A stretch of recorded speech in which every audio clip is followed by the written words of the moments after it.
We're here in Masada, the entire town on the top of a plateau, well, a mesa. But, and as incredible as it is, King Herod built this area the same as he built Caesarea. The fortress Masada was built some 2,000 years ago on top of this giant plateau. We're going to the top of Masada. We're here in the background. You can see the Dead Sea. We're taking a cable car up. Taking a cable up to the top of Masada. If you were an enemy of the ruler, Masada would be very hard to attack because of its steep slopes and towering cliffs. Herod the Great built this palace to serve as a refuge for him and his family in case of a revolt.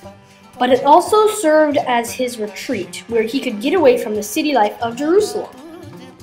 You're probably wondering how anyone could survive here in a desert location looking over the Dead Sea. King Herod was a very clever engineer. He built huge cisterns underneath the palace to collect every bit of rainwater that fell. This allowed Herod to have a bathhouse and even a swimming pool. Here are the remains of huge storage rooms. There are 23 in all. They held foods like grains, flour, oil, and wines.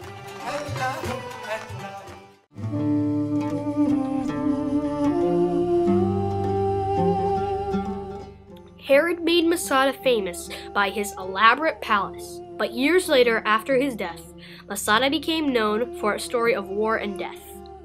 70 years after King Herod's time, several Jewish rebels were fighting against the Roman Empire.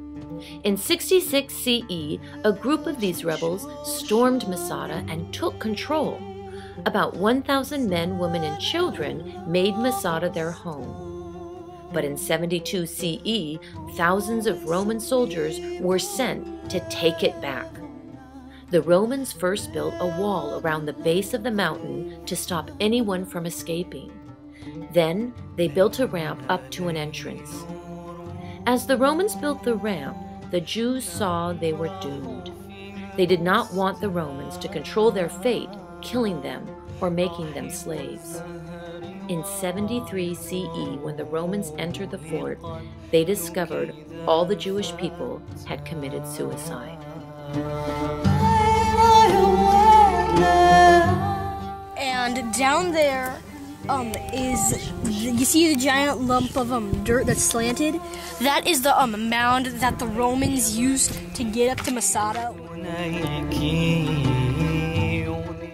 Masada is one of many sad stories about power and war.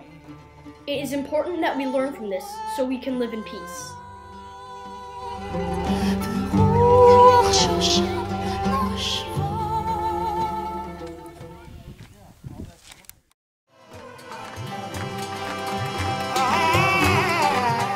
Now people come here to see the sights as part of their vacation. They also float on the Dead Sea.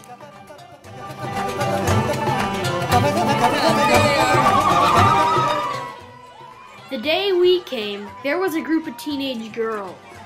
I should have hiked down with my dad.